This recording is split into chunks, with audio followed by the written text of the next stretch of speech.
这黑羽竟然比我先修炼成人，让开！如此无礼，知不知道我是谁啊？哎，敖轩，敖轩，敖轩！打我！休想就这么走了！敖轩，敖轩！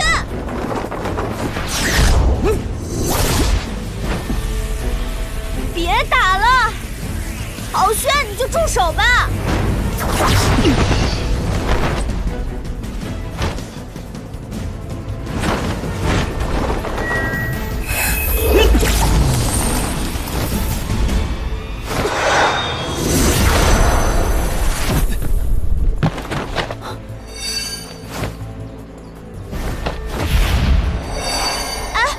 这个东西你用不了。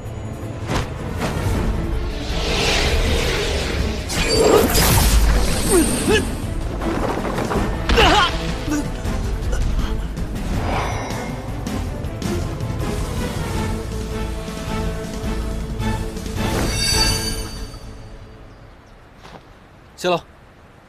哎，喂！站住！哎，敖轩，你拦我干什么？他刚化形不久，仙灵不稳。你是未来龙尊，怎么毫无怜悯之心呢？哎，你这铃铛倒是厉害。我怎么样不想啊？我怎么知道？这臭黑鱼在玄西崖伤人，我要去找火德元帅。你，哎，幼稚！幻心灵乃我族女子至宝，唯有真命天子才能将它遥想。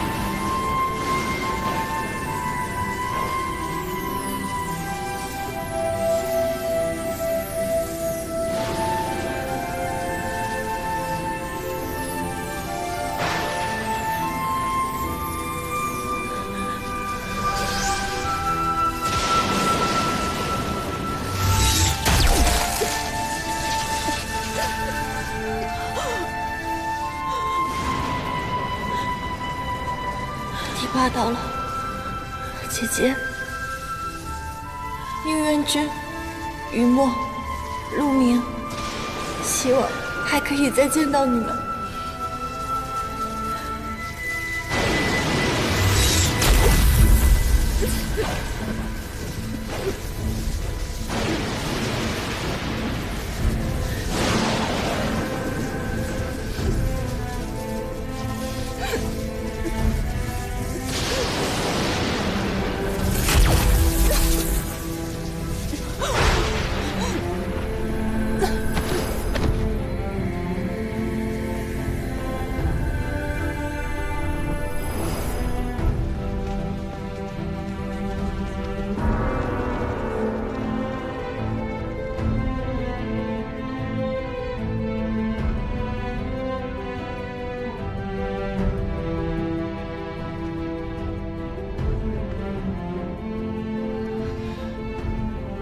他刚剜了心，9道雷刑之下，竟还没有魂飞魄散。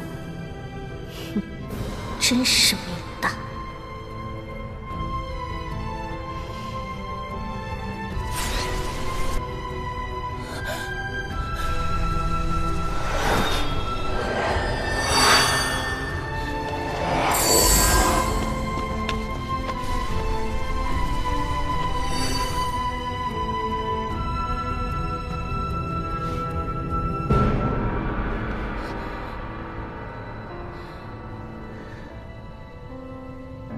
我知道是你，无论你变成何种模样，我都不会错认。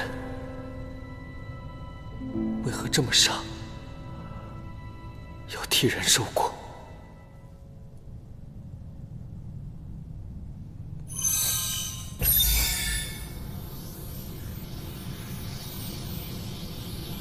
竟然已经弯了心。果然，永远有人护着颜丹。可是我呢？银灯如此狠绝，他杀不了颜丹，一定不会轻易放过我。我绝不能再回妙法阁了。颜丹，对不起。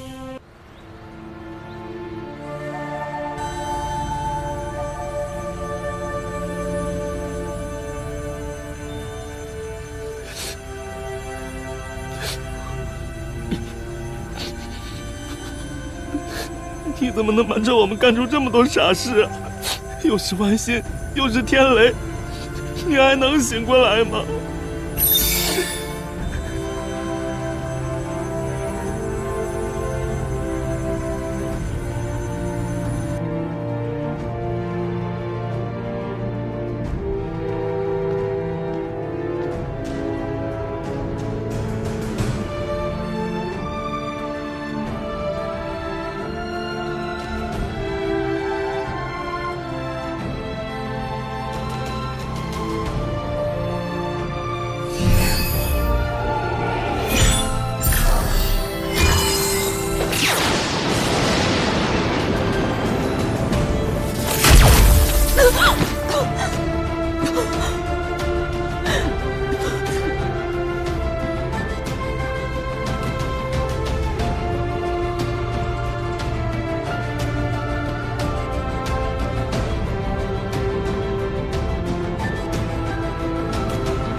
恭喜帝君康复回宫。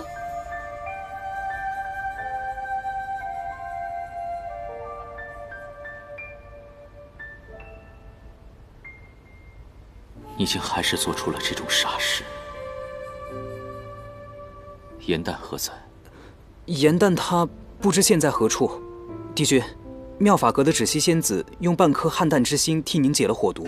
芷溪仙子为了救您，私盗法器浮玄鼎，现下正在天星台受刑。帝君，是否前去看看？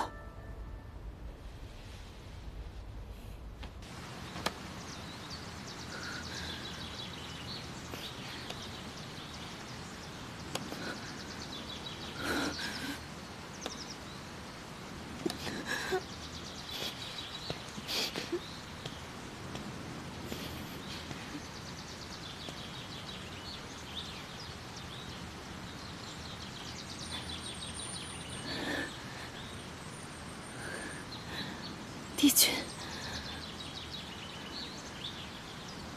你终于复明了。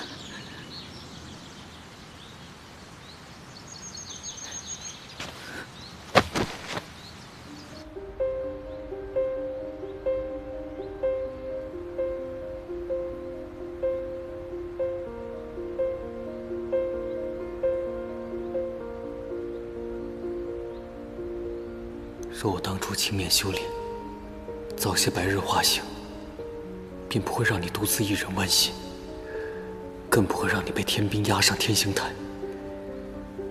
你若有事，我永远也不能原谅自己。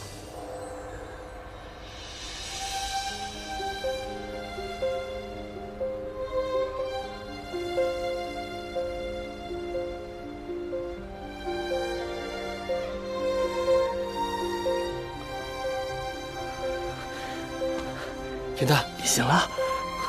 颜淡，小黑鱼，我还是第一次在白天见到你啊。你知不知道，你差点就带着半颗心死在天星台了。我们是什么关系？剜心这么大的事，怎么都不说一声呢？你把我们当什么了？你们都知道了，放心吧。我们上古一族没有那么容易死的，我们可厉害了。你看，我现在只剩了半颗心，不也能安然无恙地躺在这儿，享受你们的贴心服务吗？你得意什么呀？方才于墨带回来，你知道你那样子有多吓人吗？以后不许再做这么危险的事了。知道了，我的老母亲，唠唠叨叨的。我去给你端碗汤喝。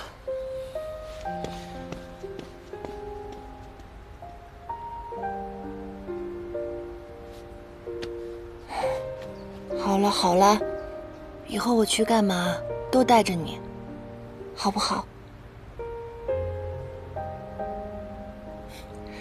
你这条小黑鱼，我可喂养了你上百年，我亲手把你养大的，不剥削你，让你孝敬我一辈子，我怎么舍得死啊？看在我也是你的老母亲的份上，你就别生气了，好不好？什么老母亲？那你说，你为什么要替芷溪顶罪啊？唉，姐姐是为了我，才私自挪用法器的。我不能让姐姐替我去受罚。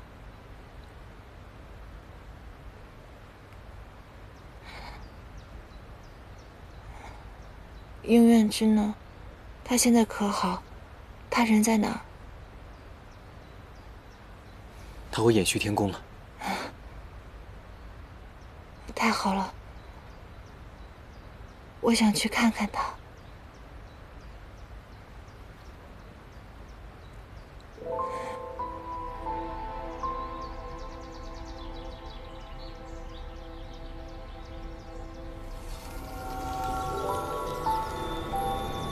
仙灵受损，心脉皆乱，既是剜心之象，又有雷行之境。纵然所有证据都指向你，但我这颗心告诉我，绝不是你。芷溪，是你救的我。是我为了帝君，芷溪甘愿做任何事。那你的声音为何与那时不同？帝牙初见，我知道帝君不想让任何人看到你当时的窘困，我怕声音会暴露我的身份，所以才施法变换了嗓音。帝君，你可是怪我故意隐瞒身份，又自作主张的剜心相救。我只是不忍看见帝君就此身归混沌。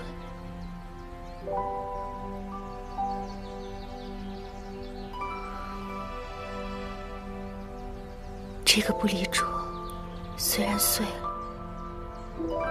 但这是帝君所赠之物，所以我又重新修补了一番，日夜都不曾离身。他手握不离镯，又对我与颜淡的事知之甚多。到底是颜淡授意，姐妹商议后的有意为之，还是芷溪冒命顶替？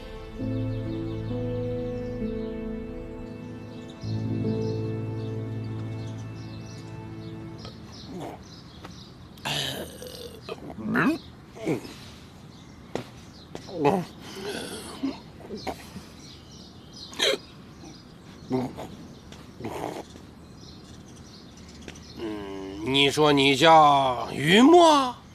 是啊。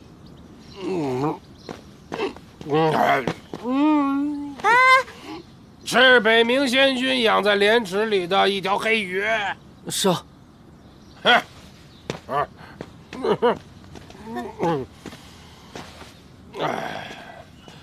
敖轩说你无缘无故的打了他，对于这一点你可承认呐？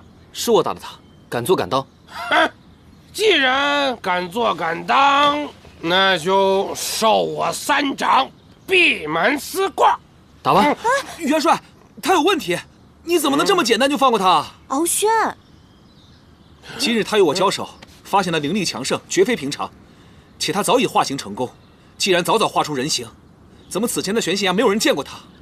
我怀疑他根本就是魔族奸细，有意潜藏。敖轩，化形之后为何隐瞒不上报？您要是问我，那我可就实话实说了。在玄心崖服侍的严旦仙士，曾无意间将敖轩丢入池中，把我砸伤了。哦，这一砸可不要紧啊，让我完全没有办法恢复人形。您可知道，那个是我恢复人形最关键的一个阶段，所以我就没有办法化成人形。然后我便心生自卑了，所以就没向您汇报。这确实是我的不对，但是如果您不信的话，您可以去问世云仙士。如果您要再不信的话，他和严旦仙士还一同在这儿找过敖轩呢。敖轩，你砸伤过他？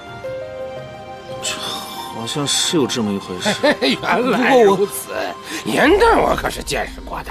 别说严旦敢砸你，就是龙王他也敢砸呀！对，如此说来，你差点毁了他的修行，他因此打了你，情有可原嘛。他在狡辩！我堂堂东海龙太子，身负龙族神力，若他只是一条普通的黑鱼，怎么可能先于我修炼成人啊？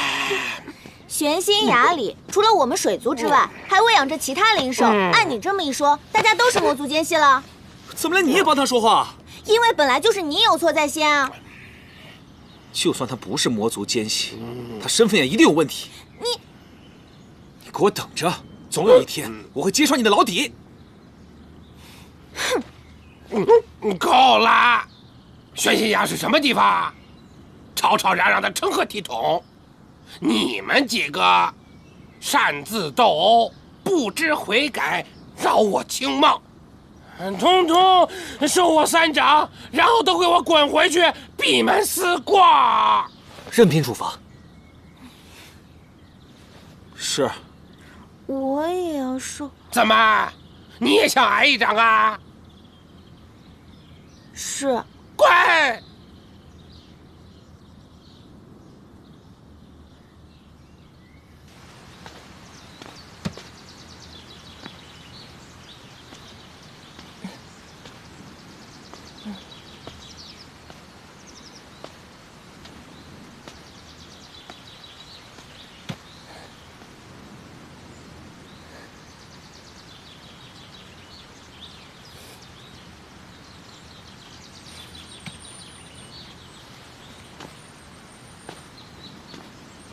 芷溪和帝君坐在一处真的好般配啊，好似从画卷里走出来的一般。是啊，芷溪为了救帝君，不仅剜下自己的半颗心，还承受了9道雷刑，真是太感人了。日后一定会留在延续天宫吧。虽然芷溪对帝君有情有义，可是天宫规定神仙不能相恋，唉，真是太可惜了。这位仙子姐姐，我想问一下，你们刚刚说是芷溪剜了半颗心给帝君？是啊，严旦，你真的有位好姐姐，全宫上下无不感激她相救帝君呢。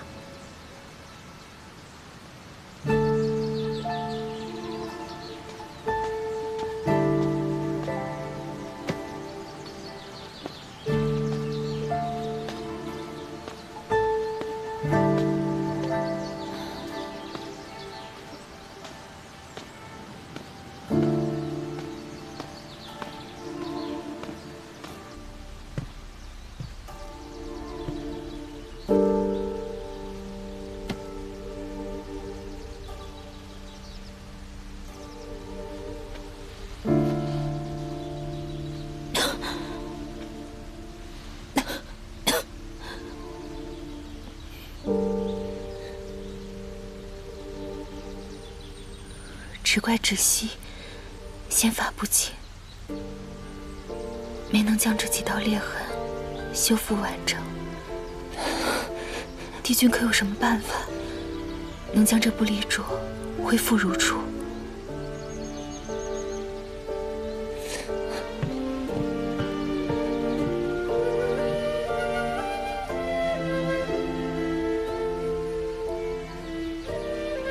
过去茅屋中，你并不唤本君帝君2字。当时帝君并不知晓我的身份，那一隅之地也别无旁人。地位尊卑自然有所淡化。而如今，帝君已归位，只惜不敢有半分僭越。帝君，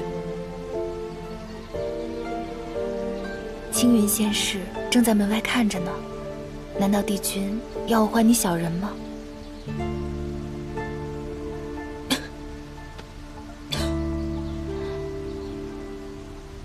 对了，偷盗福轩鼎一事，迎等长势十分不悦，帝君可否收留我一段时日，待我把伤养好后，再回去请罪。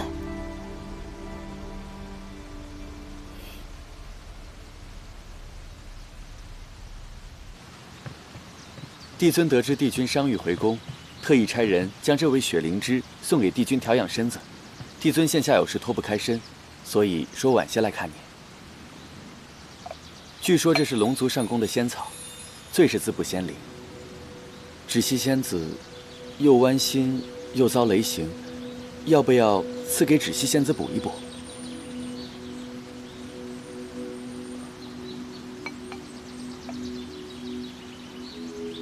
仙魔大战中，仙官伤损过多，帝尊新增了一场仙阶考试，望能填补各宫的空缺。这是咱们延续天宫的报名册，我挑选了几个资质高、仙力强的仙士来参加考试。颜淡是芷溪仙子的妹妹，我也帮她报了名，请帝君过目。帝君。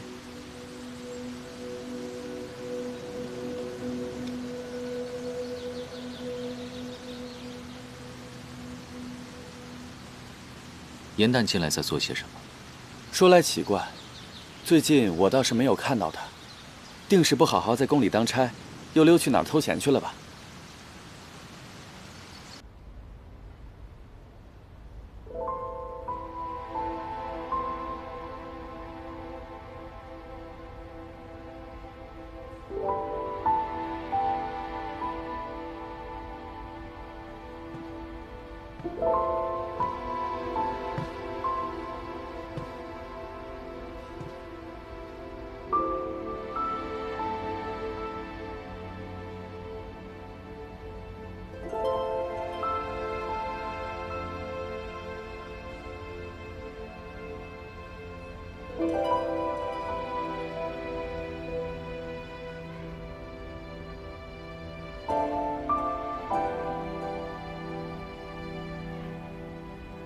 你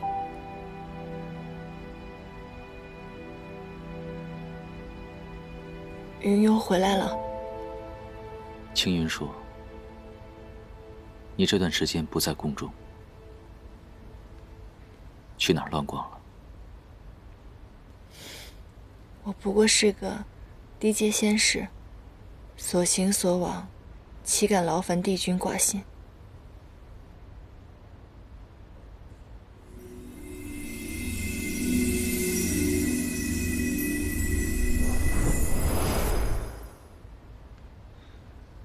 怎么受伤了？是又做了什么助人为乐的傻事，伤着自己了吧？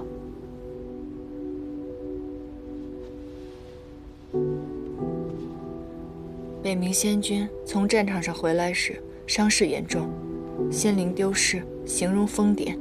我将我的汉淡之力注入他的经脉当中，缓解了一丝他的痛苦。在弥留之际，让他寻回片刻的清醒罢了。仙君为了天庭，奉献毕生，功德无量。天界众生会永世铭记他所付出的一切。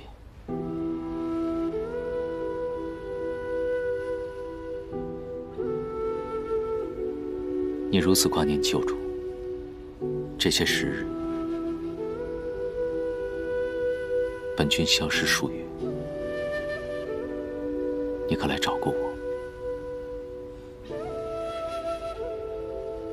如今本君归来，你可高兴？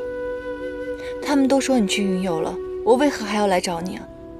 再说了，你去云游，对我来说是一件好事儿啊，就没有人折磨我了。我巴不得你不回来呢，这样我就更逍遥自在一些。是吗？嗯。那你照照镜子，看看你现在这个样子，可有任何轻松愉快之态？本君不暇，能看得出你已经和从前不一样了。那个没心没肺、胆大妄为的颜淡去哪儿了？是啊，经过仙魔大战，天界死伤惨重，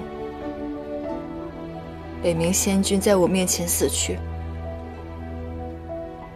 我怎么可能会跟以前一样呢？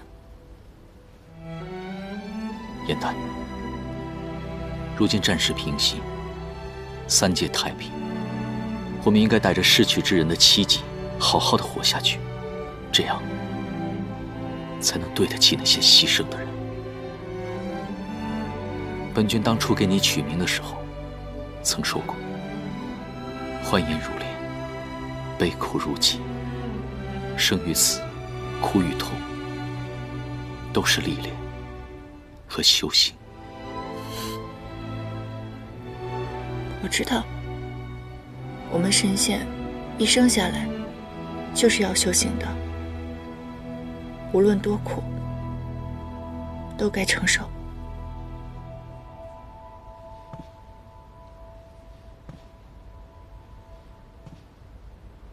我能安然归来，只因有人剜心相救。只惜与你无话不谈，他可曾与你说起过此事？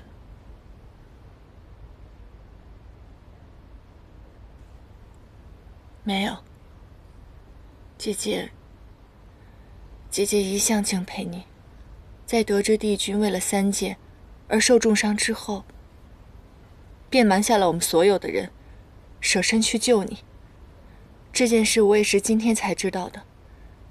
只惜现在一定重伤未愈，你赶紧回去看他吧，不送了，请回吧。你这般轻装，只怕真的是只惜冒名顶替，将你也蒙在鼓里。你心性纯良，最是顾念姐妹之情，只怕不愿揭发她的谎言，让她断送仙途。既如此，我便让她亲口认错，还你一个公道。仙阶考试即将开始，备考名单上有你的名字。既然本君已经归来，我定会严加看管你日后的修炼。望你不要给延续天宫丢脸。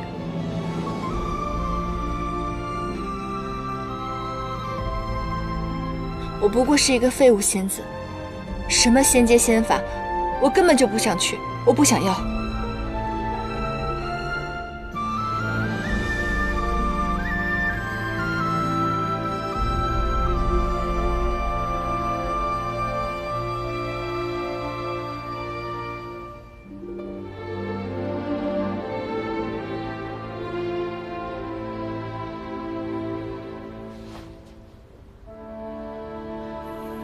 那你告诉我，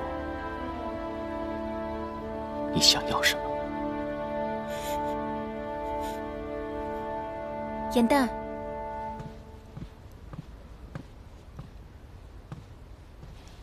帝君，你不是有伤在身，应该好好静养吗？此前我一直在妙法阁当差，与妹妹平日里不得相见，如今来到了延续天宫，我想趁此机会多陪陪颜淡。本君与颜淡有事要说，你先出去。不必了，帝君。我刚刚已经说过了，仙阶考试我是不会去的。如果帝君没有其他的事情，就请回吧。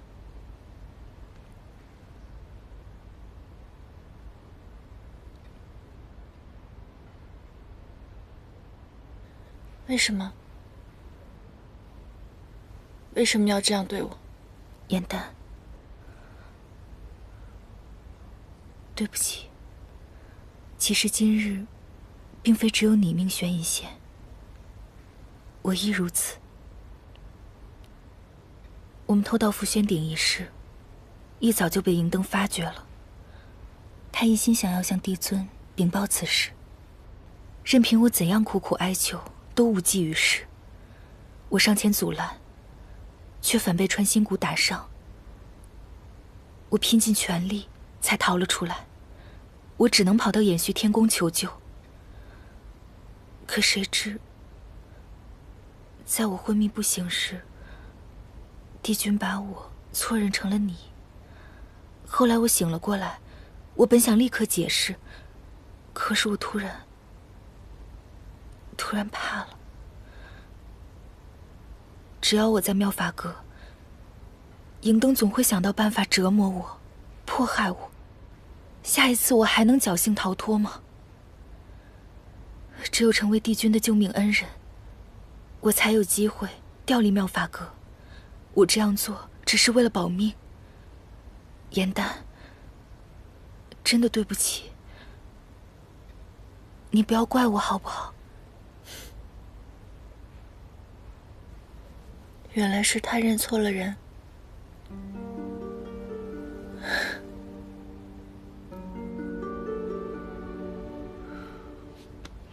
妹妹，你别再犯傻了。你对他的情谊，若是被旁人发现，定会受情劫的。你可知思玄仙子是如何死的？我不想看到你为此事丧命。如果有一天我动了情，可是我没有伤害任何人，我没有做错任何事情，你会杀了我吗？我会杀了你。我对帝君没有半点私心，可你却不同。我不能眼睁睁地看着你走向这万劫不复之地。姐姐希望你能放下这不该有的执念。你要时刻谨记，神仙是不可以相恋的，是万万不能违背天条的。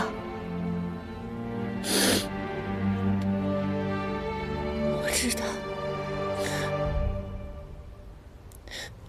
他是帝君。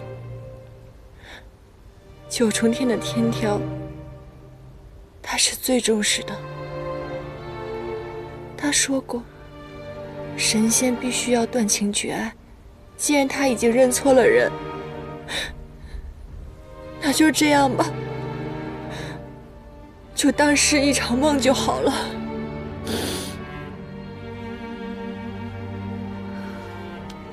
你若能这样想，我就放心了。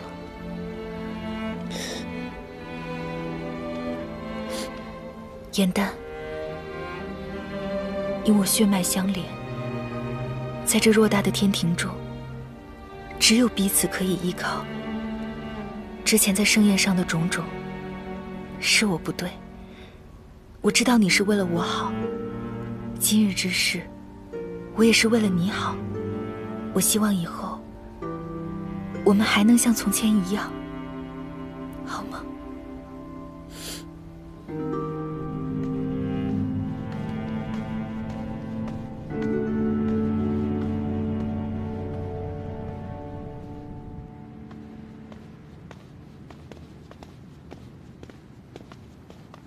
银灯长士，不知银灯长士深夜前来掩续天宫，所为何事？哦，我听闻芷溪仙子因救帝君而身受重伤，她乃我妙法阁的副长士，我特意前来探望。啊，芷溪仙子的房间就在那边，小仙还有事，就不送长士过去了。等等，这琉璃盒精致透亮。不知里面装的是何宝物？帝君得知颜淡仙子受伤，特意让我把帝尊赏赐的雪灵芝送过去。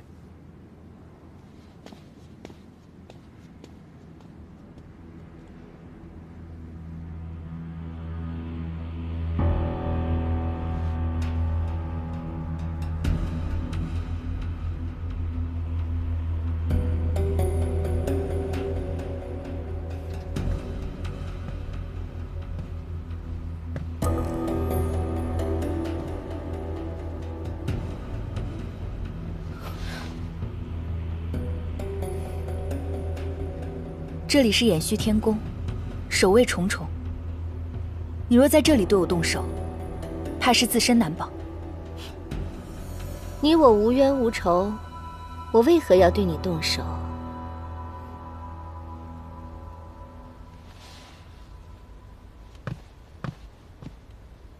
那你来这里做什么？我来探望一下我妙法阁的副掌事，有何不可？你还真把自己当成应渊君的救命恩人了。这种鸠占鹊巢之举，倘若帝君知道了，不知该当何罪。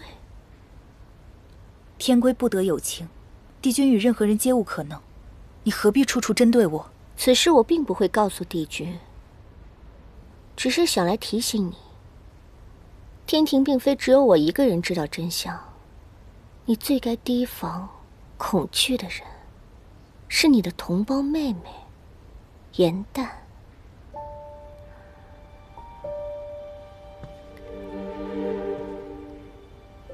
当初，天兵以你的名字去地衙抓颜淡，他顾念姐姐，当场认下大罪，而你却在冒名顶替他。你说，他的心里真的不会恨你吗？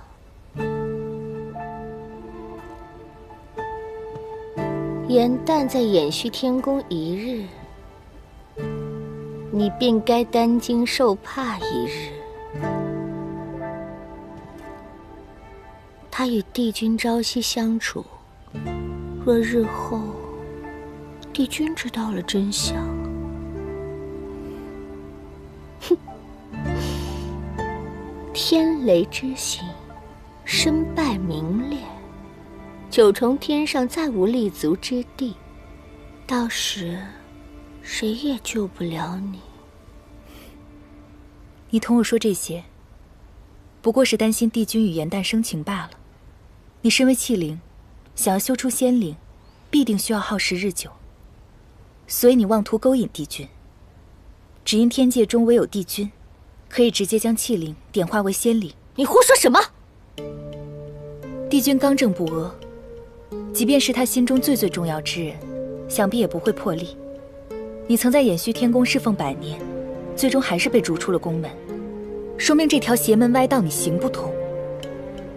所以你嫉妒颜淡，想要铲除所有阻碍你修出仙灵、飞升上仙的绊脚石。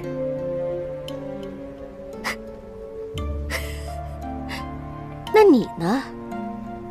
煞费苦心接近帝君，难道皆因仰慕之心？你可知，帝君已经知道颜淡受伤，他将帝尊亲赐的雪灵芝送给了他。不知道你的好妹妹会如何解释受伤的事。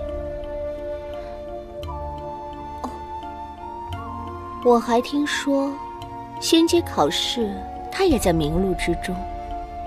过不了多久，这九重天怕便会只闻颜淡，不知止息了。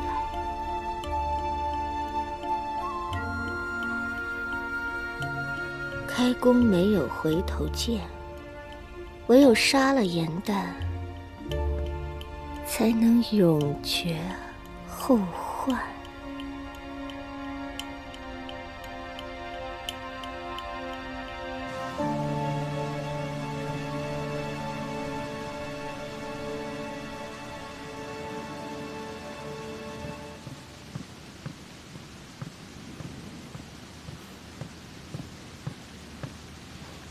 帝君，帝尊前来探望，已移驾书房等候。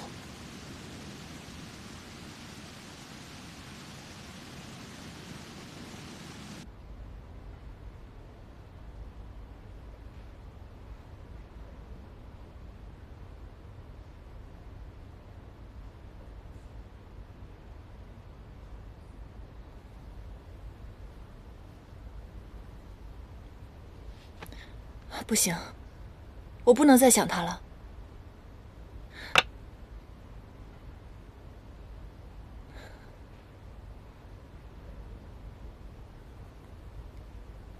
于墨为了救我，耗费了不少仙力，血灵芝如此珍贵，若能帮他滋补心灵，也不算浪费了。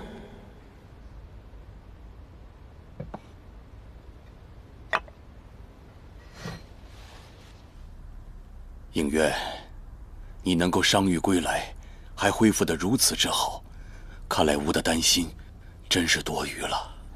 帝尊，先前我负罪出走，着实不忠不孝，劳帝尊挂念了。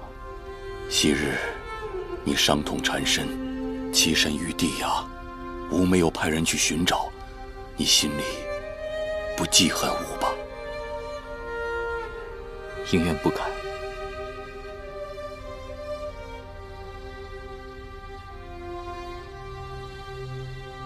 仙魔大战，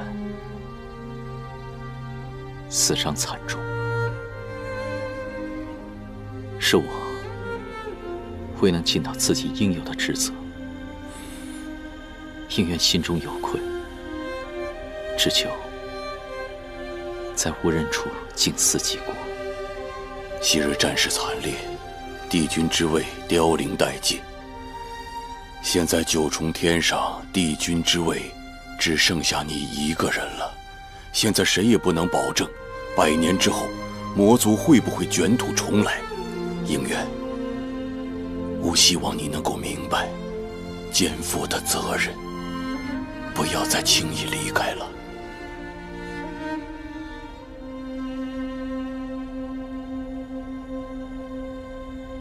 应渊明白，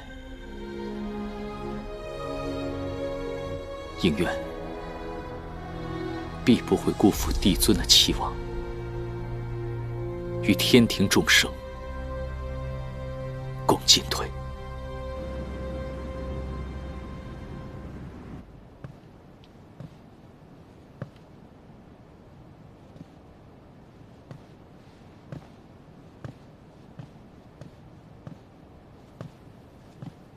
小黑鱼，颜淡，你怎么来了？我知道你为了我消耗了不少灵力，我给你带了滋补心灵的宵夜，吃吧。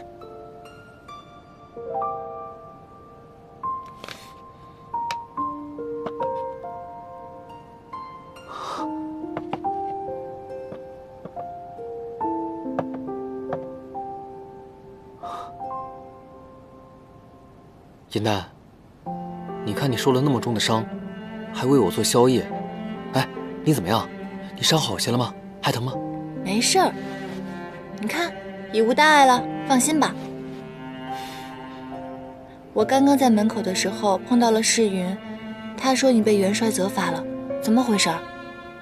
哎，就是我在赶去天星台的时候，无意间撞到了2个刚刚化出人形的龙族，其中的敖轩不满我比他更早化为人身，便跟我动手打了起来，还将此事告诉了火德元帅。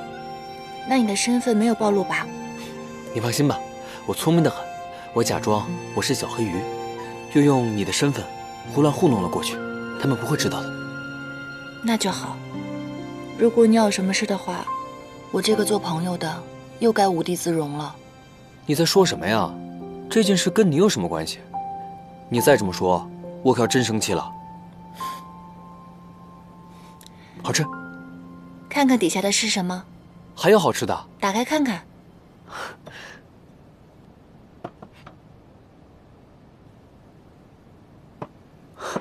这是雪灵芝，送给你补补身子。起初的时候呢，咱们2个吃宵夜都得靠偷的，现在你出手这么阔绰，一送就是一味如此珍贵的仙草，你救了应渊帝君，他应该很感动，他应该对你很好吧？他不知道是我救了他，他以为是芷溪救了他。哎，那你有没有同他解释啊？芷溪为了我偷盗法器是重罪，只有他成为应渊君的恩人，日后银灯才不会为难他。这一定是芷溪的主意吧？不是。不可能，你也不必替他袒护了。芷溪一直想晋升仙阶，而这次将救应渊帝君的事揽在自己身上，刚好是天赐的良机啊！这些事情一定是他有意为之，他故意说的谎。不是这样的，姐姐她其实是为我好的，她做这些，她是怕我会……总之，我们从小长大，姐姐一直在照拂我，我欠她的太多了。倘若这一切都是真的，也就当我在报恩吧。你只记得他对你的好，他可曾记得你对他的好吗？颜淡，我只是你刚相识的朋友，你对我都是倾心相待的，而芷溪却是你这个世间最重要的人，他也是伤你最深的人。颜淡，你为了这样的人真的不值得。你别再说了。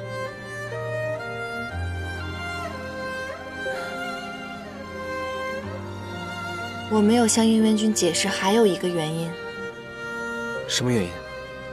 是他誓言在先，他没有认出我。啊？雨墨哥哥。